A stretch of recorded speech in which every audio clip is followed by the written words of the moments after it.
누가복음 1장 46절에서 55절 말씀을 제가 읽어드리겠습니다. 마리아가 이르되 내 영혼이 주를 찬양하며 내 마음이 하나님 내 구주를 기뻐하였음은 그의 여종의 비천함을 돌보셨음이라. 보라 이제 후로는 만세의 나를 복이 있다 일컬으리로다. 능하신 이가 큰일을 내게 행하셨으니 그 이름이 거룩하시며 긍휼하심이 두려워하는 자에게 대대에 이르는도다. 그의 팔로 힘을 보이사 마음의 생각이 교만한 자들을 흩으셨고 권세 있는 자를 그 위에서 내리치셨으며 비천한 자를 높이셨고 줄이는 자를 좋은 것으로 배불리셨으며 부자는 빈손으로 보내셨도다.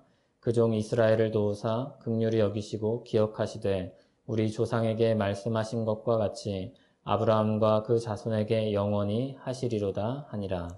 아멘.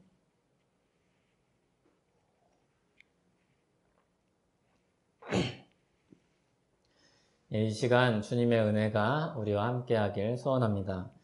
이런 날이 올 줄은 몰랐는데 굉장히 이상하고 어색하고 왠지 여기 사람이 있을 때보다 더 긴장도 되고 그렇습니다.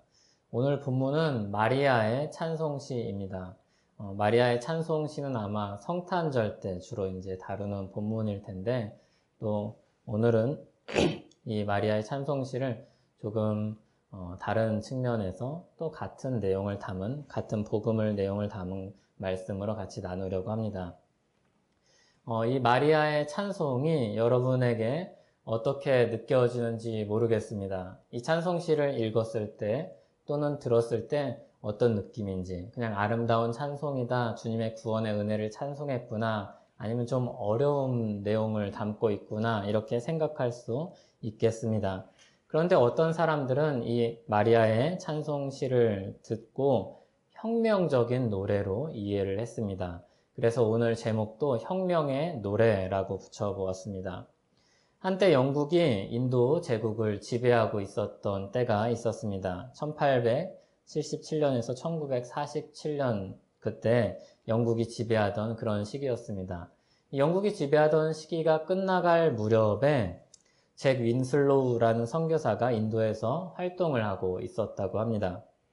그런데 영국 정부가 이 사람을 예의주시하고 있었는데 그 이유가 무엇인가 하니 그가 인도의 민족주의에 동조하는 사람으로 비춰졌기 때문입니다. 아무래도 선교사로 그 나라 사람들을 섬기는 모습이 인도 민족주의를 동조하는 사람으로 여겨졌는지 모르겠습니다. 그런 배경에서 영국 성공회 주교 윌리엄 템플이라는 사람이 윈슬로에게 예배 때 이 마리아의 찬송시는 부르지 말라고 경고를 했다고 합니다. 왜냐하면 이 마리아의 찬송시가 혁명적인 노래로 느껴졌기 때문입니다. 그래서 이 가사에 담긴 말들을 사람들이 노래하면서 인도의 민족주의를 고양시키고 영국으로부터 벗어나려고 하는 그런 시도를 할까 두려웠기 때문입니다. 우리에게는 이 노래가 아마 전혀 그런 느낌이 들지 않을 것입니다. 저에겐 전혀 그렇게 느껴지지 않았습니다. 그런데 당시 영국인에겐 특히 인도 제국의 이제 지배가 끝나갈 그런 조짐이 있는 그런 때에 마리아의 노래는 굉장히 두려운 노래였습니다. 아마 지금 우리 정서에서는 뮤지컬이나 또는 영화로 발표되었던 레미제라블에 나오는 그 민중의 노래, 그것과 비슷한 느낌을 주지 않겠나 싶습니다. 그런 노래를 부르면 우리 마음이 뜨거워지고 그리고 우리가 바라는 혁명적인 일에 더 관심을 가지고 더 힘쓰게 되는 그런 힘을 가지게 되죠. 마리아의 찬송시를 보면 하나님께서 이 세상 질서를 급격하게 변혁시킬 것처럼 노래하고 찬양하는 부분이 나옵니다. 그게 51절에서 53절입니다. 그의 팔로 힘을 보이사 마음의 생각이 교만한 자들을 흩으셨고 권세 있는 자를 그 위에서 내리치셨으며 비천한 자를 높이셨고 줄이는 자를 좋은 것으로 배불리셨으며 부자는 빈손으로 보내셨도다. 그래서 지배 아래에 있는 사람들이 이 노래를 한 목소리로 부른다면 그 교회가 또는 그 단체가 그 모임이 아주 큰 힘을 발휘해서 지배하는 사람들을 두렵게 할 것이었습니다. 노래가 가지고 있는 힘이 그들이 가지고 있는 울분 또는 소원을 폭발적으로 이렇게 일으킬 수 있다는 그런 생각을 가지게 되었습니다. 물론 우리가 아는 것처럼 이 노래는 그런 사회혁명이나 정치혁명을 위한 노래는 아닙니다. 하나님의 놀라운 역사를 찬양하는 찬송시입니다. 그 안에서 주를 경외하지 않는 사람들을 심판하시고 주를 경외하는 백성들을 위한 구원 소식이 다른 의미로 와전된 것이죠. 성경에 보면 굉장히 혁명적인 구절도 있고 너무나도 답답할 정도로 보수적인 말씀도 나옵니다. 그런데 대부분 그런 말씀을 아주 자기의 어떤 바람 또는 자기의 이상을 위해서 직접적으로 정치를 위한 구호로 쓰일 때 문제가 생깁니다. 늘 문제가 생깁니다. 성경 말씀의 본의를 벗어나기 때문이죠. 그런데 하나님이 이와 같은 혁명적인 방식으로 일을 하실 때가 종종 있습니다. 그리고 연약한 자들을 들어서 쓰실 때는 더 많습니다. 낮은 자들을 통해서 높은 자들의 교만과 영적인 부패를 드러내실 때도 있습니다. 이를 분명하게 설명한 말씀 중에 하나가 고린도후서에 나오는데 고린도후서 12장 9절에서 10절 말씀입니다. 한번 같이 읽어보겠습니다. 나에게 이르시기를 내 은혜가 내게 족하도다.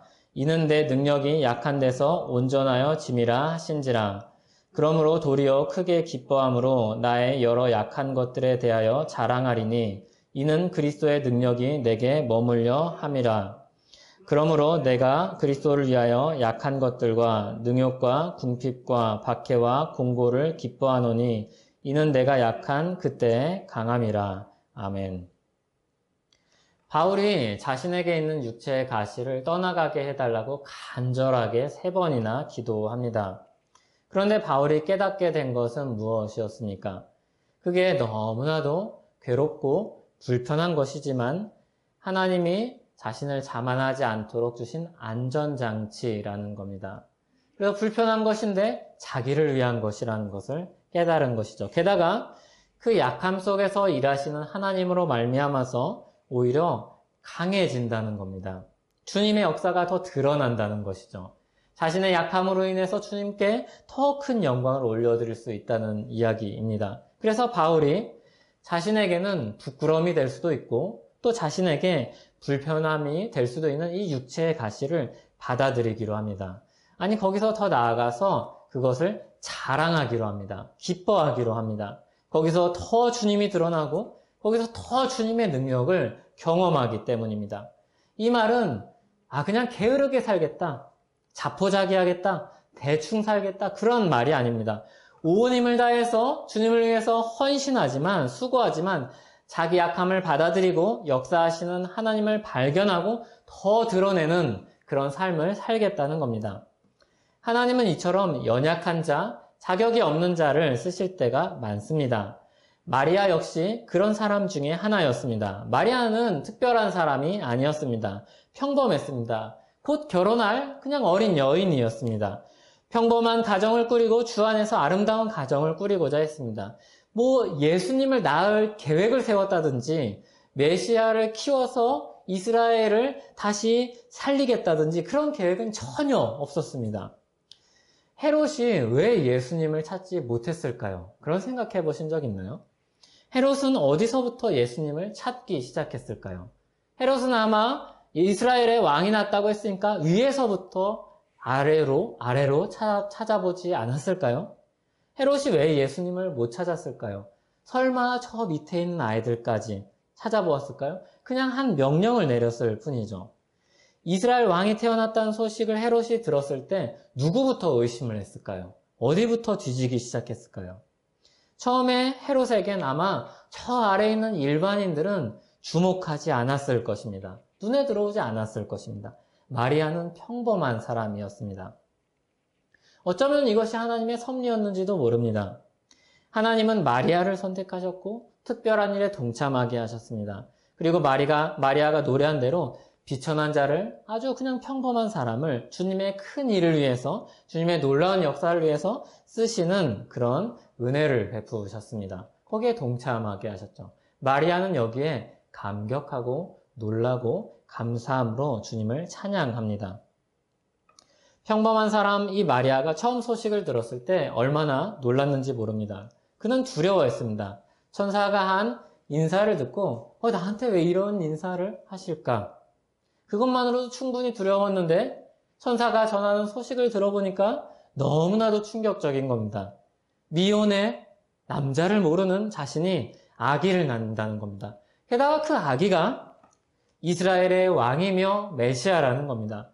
마음이 굉장히 복잡하고 어렵지만 말씀을 믿고 그 말씀을 붙잡고 하나님의 말씀에 순종하기로 합니다.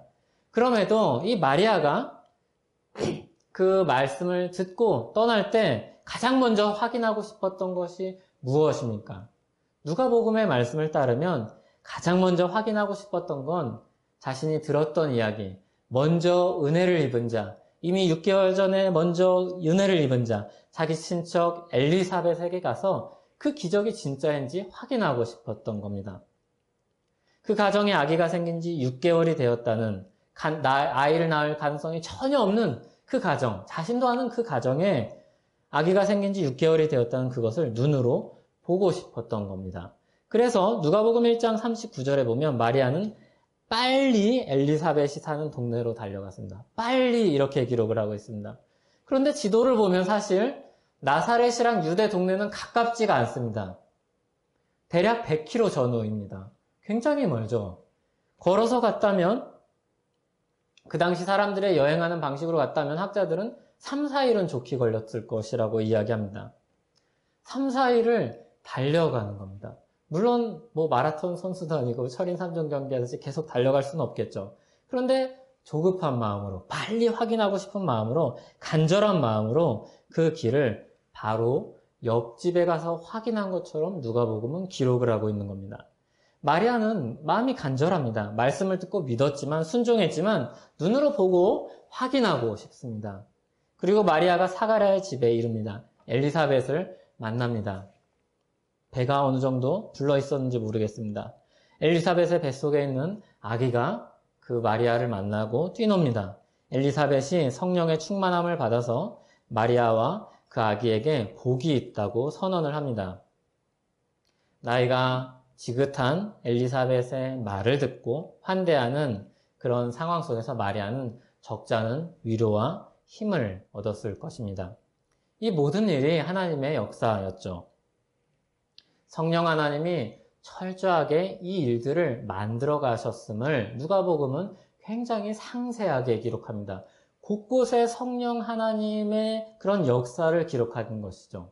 이것도 저것도 다 성령 하나님이 만들어내신 일들이라고 하나님의 섭리 아래 이루어진 역사라고 기록을 합니다. 그들의 마음을 열어주시고 눈을 열어서 주의 기이한 일들을 보게 하십니다. 성령님이 깨닫게 해주시지 않으면, 보게 하시지 않으면 그것들을 알 수 없었고 그리고 깨닫지 못했을 것입니다. 그 일들을 이루지 못했을 것입니다. 그리고 마리아가 감사하며 이런 찬송을 드리지 못했을 것입니다. 그러므로 이 마리아가 드린 찬송은 성령 안에서 드린 찬송이라고 할 수 있습니다.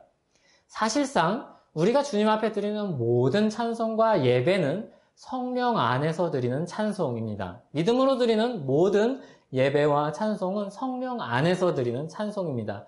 성령 하나님이 우리를 주관하셔서 주님께서 우리 안에 베푸신 구원의 은혜를 깨닫게 하시고 그 은혜에 감사하며 그 십자가 은혜를 노래하고 삼일체 하나님의 놀라운 역사를 찬양하게 하시는 것입니다. 그것을 사람의 지혜로, 사람의 믿음과 의지로 또는 우리 감정으로 고백할 수 없는 것입니다. 베드로가 신앙 고백할 때 예수님께서 말씀하셨습니다. 그것을 베드로가 대단해서 고백한 것이 아닙니다. 그것을 알게 하신 하나님이 있으시기 때문입니다. 찬양을 우리가 어떻게 할 수 있습니까? 우리가 어떻게 예배를 할 수 있습니까? 성령 하나님이 우리 안에 역사하셔서 우리에게 믿음을 주시고 그 안에 감격과 감사와 때로는 의지로 때로는 우리의 무너진 마음을 일으켜 세우시기 위해서 이 자리에 인도하심으로, 예배 자리에 인도하심으로, 찬양을 듣게 하심으로 주님을 노래하게 하시는 겁니다. 마리아의 찬송은 성령 안에서 부른 찬송이었습니다. 성령 하나님의 역사로 동정녀 마리아에게 예수님이 잉태되는 일이 일어납니다. 그런 소식이 마리아에게 들려옵니다. 그리고 마리아는 이 놀라운 소식을 듣고 자기의 경험을 가지고 하나님을 노래합니다. 불가능한 일을 내게 이루셨구나. 아, 이거 정말 불가능해 보여서 믿을 수가 없는데 엘리사벳을 보니까 진짜구나. 아, 이거 우리 안에 하나님의 큰일이 시작됐구나.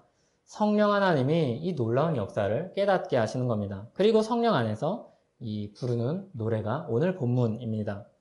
하나님의 큰일이 보잘것없는 한 여종에게 일어났습니다. 그리고 이 일이 대대로 전해질 것이라고 마리아는 노래합니다. 그리고 정말로 대대 이 노래가 전해져서 우리에게도 들려지고 있죠. 그리고 정말 복된 여인이다 일컬어질 것입니다. 그렇죠. 주님의 역사에 동참한 아주 복된 여인이죠. 이 마리아가 부르는 노래를 한번 살펴보려고 합니다. 마리아의 찬양은 하나님의 두 가지 성품을 찬양합니다. 하나님의 두 가지 성품은 이것입니다. 비천함을 돌보시는 긍휼의 하나님, 긍휼의 하나님을 찬양합니다. 그리고 큰 일을 행하시는 거룩하신 능력의 하나님을 찬양합니다. 긍휼의 하나님과 능력의 하나님, 이 두 하나님의 성품을 마리아는 노래하고 있습니다. 그래서 이것이 두 가지가 번갈아서 계속해서 나옵니다. 48절을 보면 자신의 비천함을 하나님이 돌보셨다고 고백합니다. 그리고 한 절 넘어서 50절에 보면 긍휼하심이 두려워하는 자에게 대대로 이른다고 합니다. 주를 경외하는 자입니다. 두려워하는 자는 주를 경외하는 자입니다. 긍휼의 하나님입니다. 긍휼의 하나님이 그리고 54절에서와 같이 이스라엘을 긍휼히 여기시고 기억하심으로 도우십니다. 그러나 이 긍휼의 하나님이 아무리 따뜻한 마음을 가졌다고 한들 능력이 없으면 무슨 소용이 있습니까? 그러나 하나님은 거룩하신 능력의 하나님입니다. 49절을 보십시오. 능하신 이가 큰 일을 행하셨습니다. 51절을 보면 그의 팔로 힘을 보이사 교만한 자를 흩으셨다 노래합니다. 그리고 55절에서와 같이 능력으로 아브라함에게 약속하신 바를 이루실 것입니다. 긍휼의 하나님과 능력의 하나님을 번갈아서 고백하면서 찬양합니다. 하나님은 50절에서 보는 바와 같이 주를 경외하는 자들을 긍휼히 여기십니다. 그러나 교만한 자들은 흩으십니다. 이어서 권세 있는 자, 부자들은 모두 교만한 사람들입니다. 여러 사람들이 등장하지만, 여러 부류의 사람들이 등장하지만 초점은 한 가지입니다. 하나님을 경외하는 자와 그렇지 않은 자입니다. 하나님을 경외하지 않고 교만한 사람들이라면 꺾으시고 흩으실 것입니다. 이 교만한 사람들, 부자로 일컬어지는 사람들, 이 높은 자리에 있다고 하는 사람들, 이 사람들은 어떤 사람들입니까? 교만하여서 스스로 생각하기에 나는 좀 낫지. 나는 좀 다른 사람들보다 많이 가졌지. 하나님 앞에 내가 가져갈 수 있는 것이 있지라고 생각하는 이런 사람들입니다. 하나님은 이런 사람들을 끌어내리실 것입니다.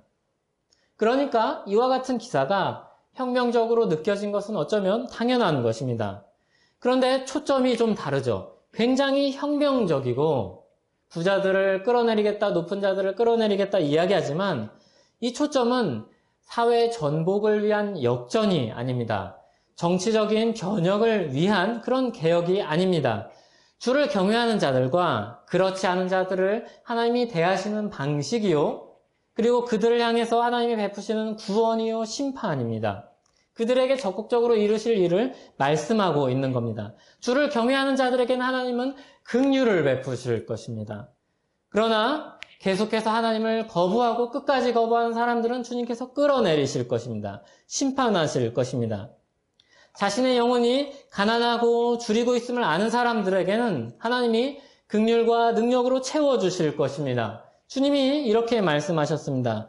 누가복음 6장 20절에서 26절입니다. 같이 한번 읽어보겠습니다. 예수께서 눈을 들어 제자들을 보시고 이르시되 너희 가난한 자는 복이 있나니 하나님의 나라가 너희 것이미요 지금 줄인 자는 복이 있나니 너희가 배부름을 얻을 것이미요.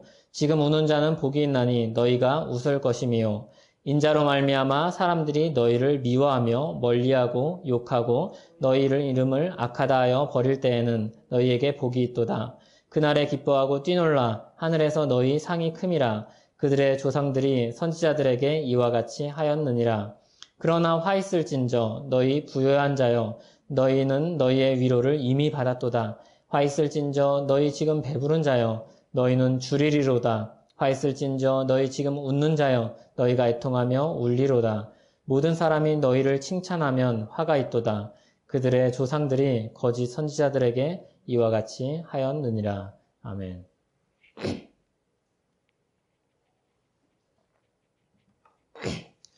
우리가 잘 아는 말씀이죠. 산상수훈에서도 나온 말씀이죠. 하나님이 주를 경외하는 자들을 긍휼히 여기실 것입니다. 믿음으로 나아가는 자들을 긍휼히 여기실 것입니다. 하나님께서 아브라함에게 약속하셨던 것처럼 그 후손에게 허락하신 하나님 나라를 이 일을 이와 같은 방식으로 세워가실 것입니다. 그러므로 우리가 착각하지 말아야 될 것은 우리가 힘을 모아서 사람들을 규합해서 뭔가 일을 만들어보자 그런 생각, 그런 착각을 빨리 빠져나와야 합니다. 하나님은 오히려 비천한 자, 연약한 자를 쓰셔서 주님의 나라를 세워가십니다. 굉장히 놀라운 일이죠. 힘 있는 자들을 하나님께서 쓰셔서 이 세상을 바꿨다면 진작에 바꾸셨을 것입니다. 그러나 정말로 참된 믿음으로 나아오도록 연약한 자들을 쓰셔서 주님의 나라를 확장시키고 주님의 교회를 세워가십니다. 그러므로 또한 이 말씀을 듣고 위로를 받으시기 바랍니다. 아, 나는 못났다. 내가 주님의 일을 뭘 하냐? 나의 헌신이 이렇게 보잘것없는데 이런 생각을 하지 마시기 바랍니다. 주님이 약할 때 역사하실 것입니다. 그리고 그 약함을 통해서 주님의 나라를 세우시고 주님의 교회를 만들어 가실 것입니다. 주님의 교회를 세우시는 것은 주님이 하시는 겁니다. 주님의 교회를 자꾸 사람이 세운다고 생각을 합니다. 착각을 합니다. 주님이 주님의 거룩한 교회를 만드실 것입니다. 마리아가 성령 하나님의 역사로 이 이야기를 우리에게 들려주고 있습니다. 이 노래를 우리와 함께 부르고 있습니다. 마리아는 개인의 놀라운 경험으로 시작해서 이 노래를 이스라엘의 일로 온 하나님의 역사로 이것을 확장시킵니다. 굉장히 놀라운 것이죠. 성령 하나님이 열어주시는 안목이죠. 사실은 이것은 개인에게 일어난 것 아닙니까? 개인의 경험이죠. 자신을 쓰신 것을 노래하는 것으로 시작했는데 이 역사가, 이 주님의 역사가 온 세상으로 퍼져나갈 것이라고 노래하게 되는 겁니다. 비천한 처지에 있던 자신을 시작으로 그와 같은 사람들을 구원하시고 영적으로 가난하다고 생각하는 사람들, 줄인 자들을 구원하시고 주님 나라를 만들어 가실 놀라운 역사를 찬양합니다. 영적으로 비천한 자를 구원하시는 하나님을 내다봅니다. 그러므로 이 노래는 모든 신자의 찬송시입니다. 마리아는 이 노래를 홀로 부르지 않습니다. 혼자 골방에서 기도하듯이 부르지 않습니다. 자신만을 위한 독백으로 기록하지 않습니다. 마치 시편 기자가 지극히 개인적인 일로 시작을 하면서 그 노래를 모든 믿는 사람들과 함께 부르자고 하는 것처럼 오늘 마리아의 찬송시도 그렇게 모든 사람들과 함께 나누기를 원하고 있습니다. 마리아의 찬송시는 그렇기 때문에 우리의 찬송시요, 모든 신자의 찬송시입니다. 비천한 자를 구원하시는 이 경험은 마리아의 경험이 아니기 때문입니다. 마리아만의 경험이 아니기 때문입니다. 이것은 우리의 경험이기 때문이기도 합니다. 오순절에 성령 하나님이 첫 교회에 역사하셨을 때 기도하던 무리가 예루살렘 곳곳에서 하나님의 복음을 전합니다. 하나님 나라의 복음을 전합니다. 그때 각지에 온 사람들이 놀라며 이야기를 합니다. 어떻게? 우리가 다 다른 곳에서 왔는데 우리가 들을 수 있는 각 언어로 말하는 것을 들을 수 있을까? 그러면서 하는 말이 이것이었습니다. 우리가 다 우리의 각 언어로 하나님의 큰일을 말함을 듣는도다. 하나님의 큰일을 말함을 첫 교회를 통하여서 예루살렘에 있는 온 사람들이 들었죠. 마리아를 통해서 모든 신자가 하나님의 큰 일을 듣는 것처럼 온 교회가 전하는 그 복음의 소식을 통해서 온 세상이, 온 예루살렘이 하나님의 큰 일을 들었습니다. 그때 베드로가 이들 앞에 서서 이야기하죠. 누구든지 주의 이름을 부르는 자는 구원을 받으리라. 누구든지 비천하여도, 아무리 가난하여도, 아무리 부족하고 하나님 앞에 내세울 곳이 없더라 하더라도 누구든지 주의 이름을 부르는 자는, 믿는 자는 구원을 받으리라. 이렇게 선언을 하고 외칩니다. 예수의 이름을 부르고 믿는 자는 누구든지 구원을 받는다고 외칩니다. 너무나도 놀라운 하나님의 큰 일을 전파합니다. 자신이 어떤 사람이든지 예수님의 이름을 부르면 구원을 받는 겁니다. 비천한 자를 돌보시며 긍휼을 베푸시는 하나님이기 때문입니다. 마리아가 성령으로 노래했죠. 비천한 자를 구원하시는 역사가 예수 그리스도 안에서 성취될 것을 내다보며 이 노래를 하였습니다. 우리가 죄로 인해 비참한 처지에 있습니다. 그랬습니다. 그런데 주의 긍휼하심을 구하며 믿음으로 나아간 모든 사람들을 주님이 구원하셨습니다. 자신이 하나님의 의에서 한없이 멀리 있는 존재임을 깨닫고 구원의 밧줄을 잡는 자는 누구든지 구원을 받게 됩니다. 물에 빠져서 구조될 때는 힘을 쓰고 몸을 뻗팅기면 안 됩니다. 몸에 힘을 빼고 구조자의 손에 자신을 온전히 맡겨야 합니다. 내가 그래도 수영을 좀 하는데 아니면 불안한 마음으로 구조자를 끌어안고 목을 잡고 하면은 오히려 구조를 할 수가 없습니다. 구조자에게 자신을 내어 맡겨야 되죠. 우리의 믿음은 그런 것입니다.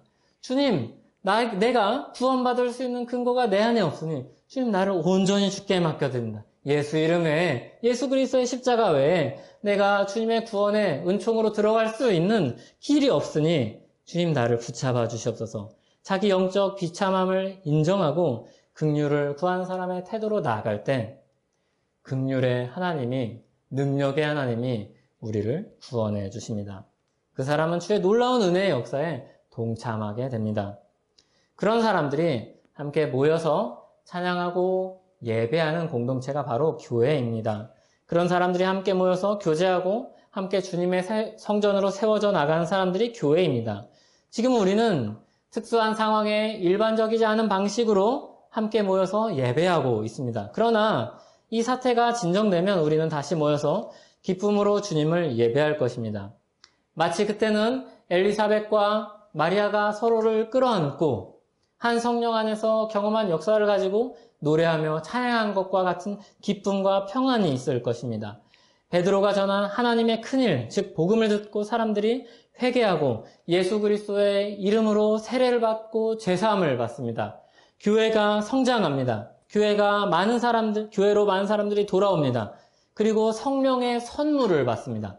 마리아가 성령의 은혜로 인도함을 받고 능력을 경험한 것처럼 주님의 첫 교회가 성령의 선물을 받습니다. 성령의 선물을 받아서 주님의 교회가 하였던 일이 무엇입니까? 성령을 받은 주님의 교회가 보편적으로 한 일이 무엇입니까? 하나님을 예배하고 서로 사랑했던 것입니다. 아주 단순하게 이야기한다면 이것입니다. 하나님을 힘써 예배하고 찬양하고 그리고 서로 사랑했던 것입니다. 힘써 사랑하였던 것입니다. 그게 사도행전 2장 44절에서 47절인데 한번 읽어드리겠습니다. 믿는 사람들이 다 함께 있어 모든 물건을 서로 통용하고 또 재산과 소유를 팔아 각 사람의 필요를 따라 나눠주며 날마다 마음을 같이하여 성전에 모이기를 힘쓰고 집에서 떡을 떼며 기쁨과 순전한 마음으로 음식을 먹고 하나님을 찬미하며 또 온 백성에게 칭송을 받으니 주께서 구원받는 사람을 날마다 더하게 하시니라. 아멘. 비천함에서 구원을 받아서 비천함에서 성령의 은혜로 성령의 은혜 안에서 구원받은 자의 기쁨을 노래하는 삶이 이와 같은 것이죠. 힘써 하나님을 찬미합니다. 예배합니다. 서로를 위해서 필요한 것들을 나눕니다. 기쁨으로 함께 나눕니다. 먹고 마십니다. 그것을 교회 안에서뿐만이 아니라 교회 밖에서도 합니다. 그래서 온 백성에게 칭송을 받았다고 합니다. 그러니까 이 교회가 행했던 평소의 삶이 어땠는지 우리는 이것에 비추어서 알 수 있습니다. 막 공격적으로 전도를 한다고 해서 사람들이 저 사람들 너무 싫어 이런 것이 아닙니다. 내가 예수 그리스도의 도는 믿진 않지만 저 사람들 정말 좋은 사람들이다. 괜찮은 사람들이다. 칭송을 받았다는 것입니다. 그렇게 예수 그리스도의 복음이 전파되었습니다. 긍휼을 입은 사람들이 주님의 능력으로 주님의 사랑을 품고 온 세상으로 퍼져나갈 때 예수 그리스도의 복음이 전파되었습니다. 주님의 교회가 그렇게 세워졌습니다. 그러므로 이 시간 이런 시기를 통하여서 신자로서 또 교회로서 어떤 삶을 살아야 될지 깊이 생각해보는 시간이 되기를 바랍니다. 나를 구원하신 긍휼의 하나님, 능력의 하나님을 향한 찬송이 우리 삶에서 어떻게 녹아들어야 할지 이 고민을 하면서 사는 저와 여러분 되기를 바랍니다. 그리고 교회로 모일 때 우리의 존재 의미가 무엇인지 기억하시기 바랍니다. 첫 번째는 마리아와 같이 주님의 이 놀라운 역사를 찬양하는 것이 의미 있는 것입니다. 주께 영광 돌리는 이 의미가 있습니다. 그리고 서로 사랑하고 주의 복음을 가지고 살아가는 것입니다. 전파하는 것이죠. 우리는 비천한 사람들이었지만 하나님의 긍휼로 예수 그리스도의 은혜로 구원받았습니다. 새로운 삶이 시작되었습니다. 구원으로의 부르심에 응답했다면 이 새로운 삶으로의 부르심에는 어떻게 응답하실지 생각하는 우리 되길 바랍니다. 무엇으로 응답하시겠습니까? 마리아의 찬송시는 정말로 혁명적인 노래입니다. 주님이 행하신 일과 행하실 일에 대한 찬송이기도 하지만 우리 인생을 뒤바꾸는 노래이기도 합니다. 마리아의 인생이 이 노래와 함께 뒤바뀌었고 많은 사람들이 이 노래와 함께 인생이 바뀌었습니다.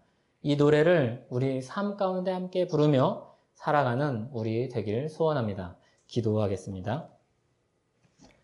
하나님 아버지, 우리가 참 연약하고 비천한 사람들입니다. 그러나 주님이 긍휼을 베풀어 주시고 우리를 맞아주시고 예수 그리스도 안에서 새로운 삶을 살게 해주셨습니다. 그 은혜를 찬양하며 예배하며 살아가기 원합니다. 주님, 그러나 우리의 마음이 힘들고 어려운 시기를 보낼 때는 위축됩니다. 그런 마음을 낼 여유가 없을 때도 있습니다. 그러나 우리 안에 역사하시는 성령 하나님, 마리아가 가지고 있는 두려움을 몰아내신 것처럼 마리아에게 평안을 주시고 기쁨을 주신 것처럼 우리에게도 두려움을 몰아내고 평안과 기쁨을 주시고 그리고 우리 살 길을 열어주시옵소서. 예수님의 이름으로 기도합니다. 아멘.